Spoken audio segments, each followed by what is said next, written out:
Good morning and happy Saturday, you guys. It is Amanda and Barron with Kicking Cancer Cares on KSLM Radio, 104.3 FM and 1220 AM.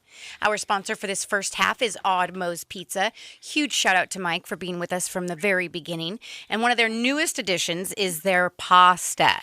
So they've got 3 different options of pasta. They've got the garlic red pepper kind. They've got the traditional red sauce one, and then they've got the garlic basil pesto. I guess the one that you and I had. It is, and it is phenomenal. It was really, really good. So good. So if you guys are looking for something to do tonight and you don't want to cook, definitely go to Odd Moe's Pizza. And they deliver. They deliver. Well, and now that we're into May, one more big shout out to Odd Moe's, because my other job is at the baseball stadium. Yeah. So we have a promotion going with Odd Moe's. It's called Steal a Slice. And every time a runner steals a base, then one more slice comes off this pizza that it's a picture of the Jumbotron. Yeah. And if 6 runners steal a base, then 6 people in the crowd win an Odd Moe's pizza. Oh, no way. That's cool. We're calling it a Steal a Slice. A Steal a Slice. And a slice of heaven. That's right. But you know what's exciting about our show today is we actually have a caller again. We do. Terry, are you with us? I am. Amanda, Barron, I'm looking forward to this. So hey, Terry. Let our listeners know where you're at, Terry. Just outside of Denver, Colorado.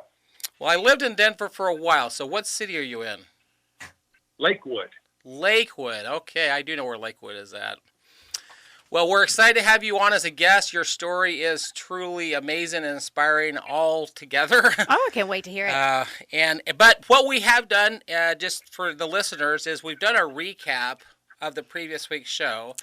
Now, we had a little change of plans last week. For you listeners that tuned in, you're like, wait a minute, this is not a new show. It wasn't a new show. We re-aired a show from last year because Thursday of last week would have been Ozzy's 5th birthday. Mm-hmm.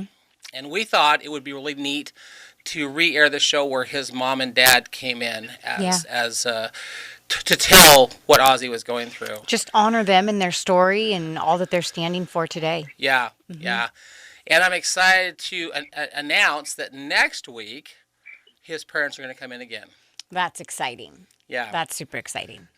But, one of the things I remember vividly, it was a year ago when they were in here, but that was a really hard show to get through. Oh, gosh, yeah. His mom was telling what it was like to have her little 4-year-old. And just for your knowledge, Terry, there was a little boy in a town just south of us, and just before his 3rd birthday, they were walking through the parking lot at this grocery store, and he was walking like he was a drunk. He just stumbling all over the place. And when they went in to get checked, he had a very rare brain tumor with a 1% survival on that brain tumor. As an organization, we stepped in to help as long as we could. He did ultimately pass from that tumor, and his parents are going to join us again and really talk about life since Ozzy has passed away. I'm sure it's going to be a lot more lighter, but it's going to be a hard one. Yeah. I'm not sure. Well, we do have Kleenexes, and I'm glad we do. Yes, same. The other thing we've been doing, Terry, is I have this really cool book, or magazine I found. It's a Time magazine. It's a 100 disease-fighting foods. I'll turn it so the cameras can see it this time. This is one, Amanda has been waiting for me to bring this one in. What is it? Dark chocolate. All right, preach it. And what it is, Terry, is it's 100 different foods, and it talks about how each of those foods actually have healthy and, in many cases, anti-cancer properties. So what it says about dark chocolate is there are flavonoids in dark chocolates, and the key ingredient, they are antioxidants found in many fruits and vegetables. Flavonoids have been shown to exhibit anti-inflammatory, anti-diuretic, or dietetic, diabetes, anti-cancer, and neuroprotective activities. Okay. Now, the key is dark chocolate, not milk chocolate. That's the key. Yeah. And the higher ratio you can get, 80% or above, is the best. But dark chocolate actually does help prevent cancer. Okay. And I know for Brenda, my sister, she'll have a little Ziploc bag with some of this dark chocolate, and she puts it underneath her tongue, so it slowly dissolves in her mouth and gets into her bloodstream better. Oh, okay. So you have to think of dark chocolate as a medicine, not a candy. Right. But dark chocolate does have anti-cancer properties, which is kind of cool. Wow. It is.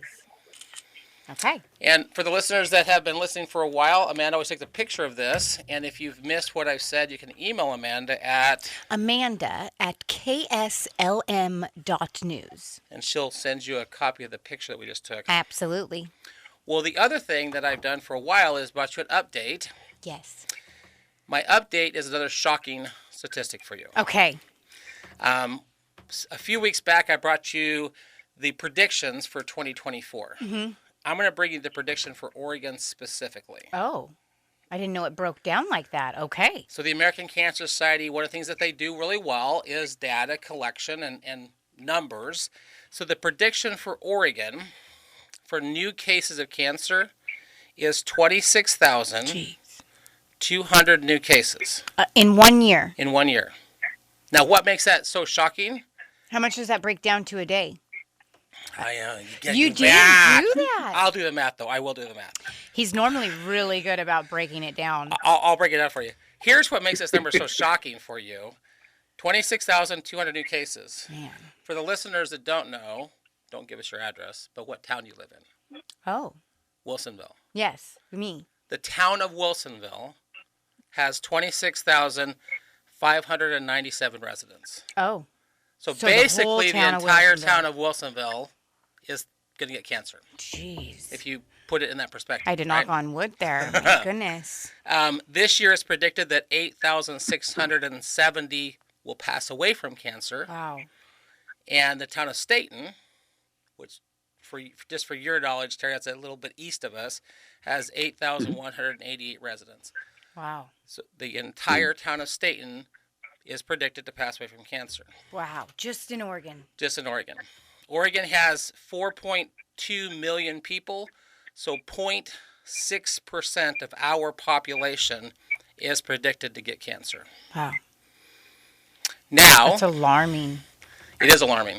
It is alarming. 26,000 what? 26,000, you're going to do the math. 26,200 new cases, break that down per day. While you're doing the math, because Terry told us that he's from, go ahead. 71.8 people will be diagnosed per day. So roughly 72 people per day will get cancer here in Oregon. Yeah. That's a lot. All right. So here's the other shocking number. Colorado, where Terry lives. Yeah. 29,430 people are predicted to get cancer in Colorado. My goodness. Now, what I find intriguing is we have a prediction of 8,670 new cases or pass away. Yeah. Colorado has 8,480. So less people are predicted to pass away in Colorado, but more people are predicted to get cancer. Interesting. Isn't that kind of weird? Wonder, I guess I wonder how they gather that information and make those predictions on. I wonder if the just the environment has a different poll or. Well, how long have you lived in Colorado, Terry? 10 years, 11 years. 11 years. In Colorado, so Oregon on our east side is very deserty, and then in the middle is a valley, and on the west is an ocean. But Colorado is similar, where you have the east side is deserty, and then you got that whole mountain range through Denver and Colorado Springs. But then you get to the west side towards Utah, and it's different there too. So there's lots of geological factors that play into it. Are there any other things that you can think of that might play into the numbers? Yeah, and I see this every 3 weeks when I go for my treatment. Colorado has more cases of melanoma because they are closer to the sun, or well, at least Denver especially. But you know, you've got most of the people that live in Colorado live kind of in that middle portion: Boulder, Denver, and Colorado Springs. And because of the height, which I think is hilarious, the sun's 93 million miles away, and we're a mile above sea level, but we are more susceptible, more prone to skin cancer than any of the lower 48 states. Wow. Well, and just Terry and I did not plan this. Okay. But I did dig up some numbers on skin cancer. Oh. And I'm glad you brought that up, Terry, because in Oregon, it is predicted that 1,350 Oregonians are going to get skin cancer. In Colorado, it's 1,990. Almost double. So 640 more people in Colorado. So you're right, Terry. Skin cancer is more prevalent in Colorado than Oregon. The other one I find intriguing is as a percentage of population, we are at 0.6% of our population. There are 5.8 million people in Colorado, so 0.5% of their population, which means even though we have a smaller number, we have a bigger percentage of our population. Yeah. And again, numbers are what they are, but it is really scary that 26,000 people in Oregon are going to get cancer. Yeah.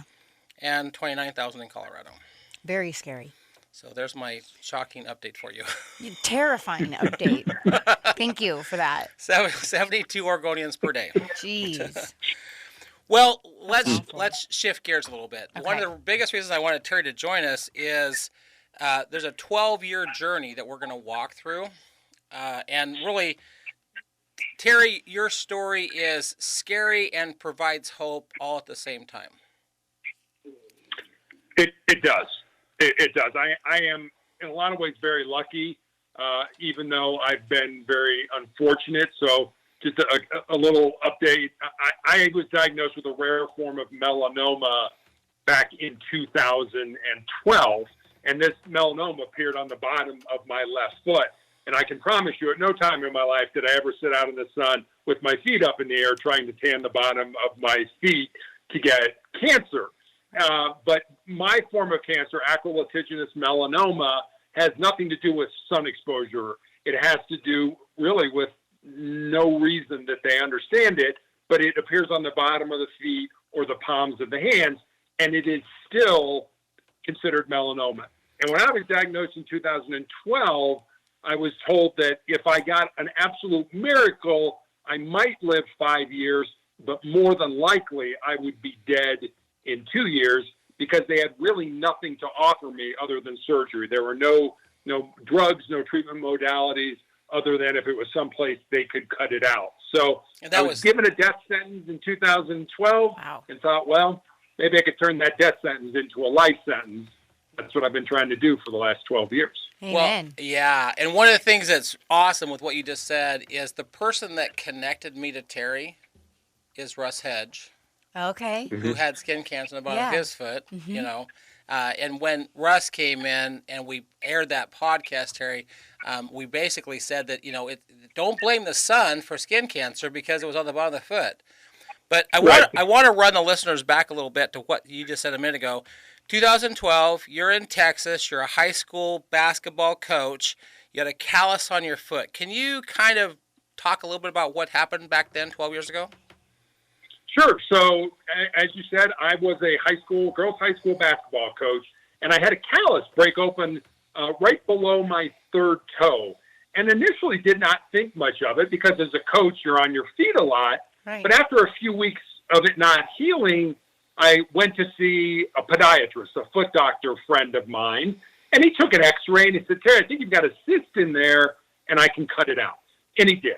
And he showed it to me. It was just a little gelatin sac with some white fat in it. No dark spots, no blood, nothing that gave either one of us concern. But fortunately, or unfortunately, he sent it off to pathology to have it looked at. And then 2 weeks later, I received the call from him that changed my life. And as I mentioned, he was a friend of mine. And so the more difficulty he was having explaining to me what was going on, the more frightened I was becoming. Oh, yeah. Until finally he just laid it out for me. He said, Terry, I've been a doctor for 25 years, and I have never seen the form of cancer that you have. You have this incredibly rare form of melanoma, and that started my journey. Yeah. Yeah, I would imagine that as your friend trying to give you that news couldn't have been easy either. No. The other thing it wasn't. Well, and the other thing that you told me some time back is in an effort to stop this cancer from spreading, moving from your foot to other parts, and I just want to clarify for the listeners, there's basically two forms of skin cancer. the one that you probably would get from the sun is basal cell carcinoma, and typically they can just cut a few layers of skin off and it's gone. Right. Bob Bush, who came on our show, that's what he had. Melanoma is in the fibers of the skin, which is what Terry has, and it actually begins to come through your body, and it's a completely different form of skin cancer. Mm-hmm. But they were trying to stop it from spreading, and they gave you a drug. Can you talk a little bit about that for a second, Terry? Yeah, my oncologist, she used to say, we're going to try to kick the can down the road and buy you as much time as we can for things to become available. And so they put me on a drug called interferon. And interferon for me was a horrible, nasty, debilitating drug. I took a weekly injection of the drug, and for 2 to 3 days after that, it gave me terrible flu-like symptoms. So, everything, headache and nausea and vomiting and diarrhea and chills and everything for 2 to 3 days. And I took those weekly injections for almost 5 years. Wow. So imagine having the flu every week for 5 years, but it wasn't a cure. It was just, we're trying to buy you time with that. So there were definitely times during that period where I literally prayed to die. I was so sick of being sick that I was like, look, God, there's living and there's not dying. And I'm in the not dying phase. I'm really not living. I mean, if you would ask me what my goals were during that, I'd be like, I'm just going to try to get up tomorrow morning. Wow. And if I get up the next morning, then I'll figure out what I'm going to do during that. It was literally a day-to-day existence. And I felt terrible because my family had to do pretty much everything for me during that time. So was the purpose for putting on interferon to just buy you some time until I could find a cure? Was that the reason for it? Yeah, interferon, it does have some positive effects. Usually it is prescribed for people who potentially have hepatitis in their liver. Okay. I know when I was coaching, one of my players' grandmothers was on interferon because she had hepatitis in her liver. And I spoke with her before I agreed to do it with my oncologist. And she was like, yeah, it's kind of hard on your body, but, I'm doing it for 6 months. I'm sure you can handle it for 6 months. So you can imagine I go into my oncologist's office and, kind of got my chest puffed up and like, okay, yeah, I can do this. I can do this for 6 months. And I remember she looked at me and she was like, well, I'd like you to do it for 5 years. Oh my God. And I looked at her like, you want me to have a horrible case of the flu every week for 5 years? I'm like, are you nuts? Well, I'm not a masochist here or anything like that. I can't imagine doing that. And really all she said was, do the best you can. And the nice thing about interferon is it kills everything. So I didn't have a cold or a flu or anything, a real one during that time, because it kills everything that shouldn't belong there, including cancer. And that's why they gave me the medication.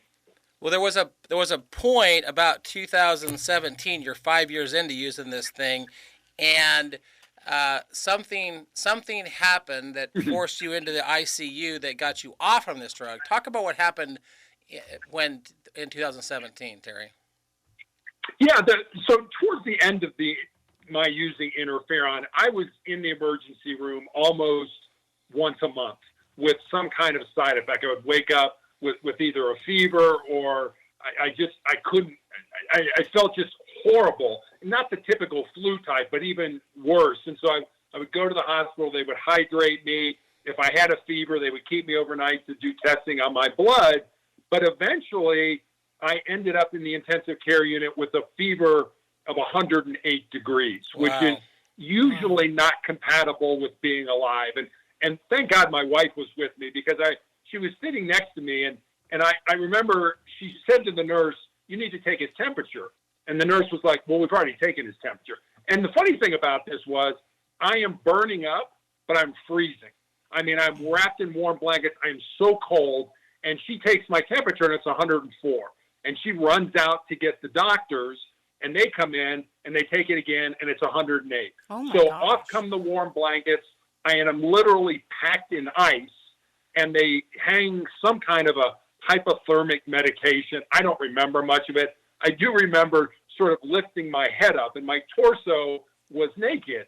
And literally my torso looked like the hood of a car that had been left out in the sun in the middle of August. There were just waves of heat coming up. And this is going to sound funny, but I really did think this. I thought, boy, if I had some Jiffy Pop popcorn right now, we could have a party because, I was radiating so much heat. And then the next thing I remember was I woke up in the intensive care unit, but the head nurse pulled my wife out while they were working on me. And my wife told me the story later. She said, the nurse said to me, you should prepare yourself because I've only seen 2 other people with a fever this high and they didn't survive. Wow. Now, not the most sensitive thing to say to a patient's wife, no. But at the same time, preparing her for something that inevitably might happen. There's got to be a point, and again, for the listeners, Kicking Cancer has been around for 6 years. I am not an oncologist. I have no medical background. I just wanted to help some people who are going through cancer. So the question I'm going to ask you, Terry, is not from any medical knowledge other than the fact that there has to be a certain temperature where your brain just stops functioning and your body shuts down. Do you even have a clue what that temperature is?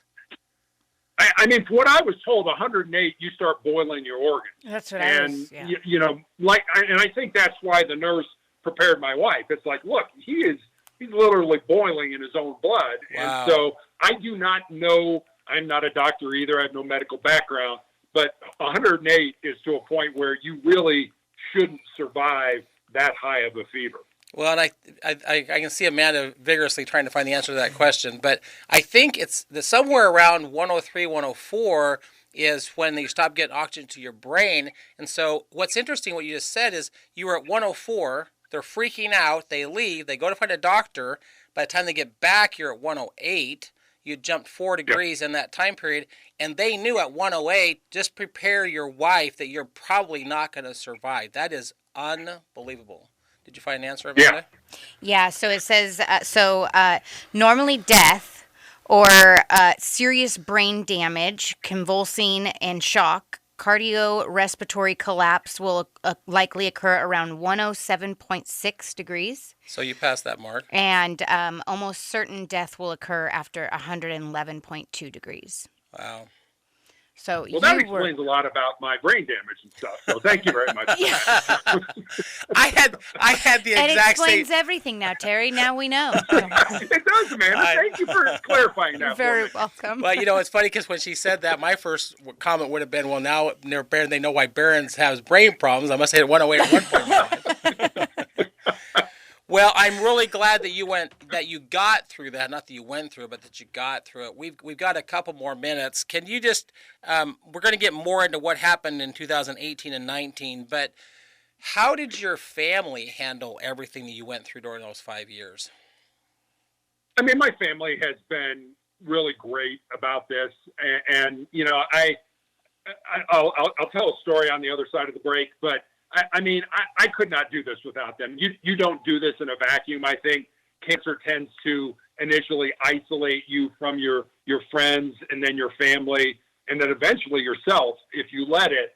So my family has always been my sanctuary. When I was a police officer, I wanted to go home because that's where I felt safe. I felt comfortable. And the same thing happened when I got cancer. I wanted to be around my family. We made decisions as a family. And if it hadn't been for them, like I said, if my wife hadn't said to the nurse, at that point in time, you need to take his temperature because I was slurring my speech, during that 104 period and stuff. And she was like, no, something's wrong here. You need to check this. If she hadn't been there, I doubt the nurse would have taken my temperature. And who knows? I very well may have died right there. Well, and you said something, we have said this over and over on the show, that you need an advocate. Yeah, do not go through this alone. You need an advocate. We're going to take a break here. Let's do another shout out to our friend Mike. Okay, so Odd Moe's Pizza, you guys, they have been with us since the very beginning, making it possible to get these shows out to you guys. And they have a phenomenal menu. So they've got the 3 different pastas that I talked about earlier. They have chicken strips. They have boneless wings. They have cheesy garlic bread. They have potato poppers. That's Amanda's favorite. They are so good. Oh my goodness. They've got the Mojos, which are like JoJo's. They've got 3 different kinds of salads. They've got garden, Greek, and club.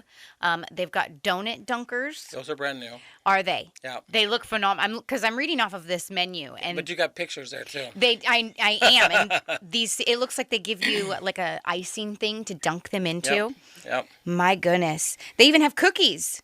Yep. And now they're collaborating with Sandy M Brewing.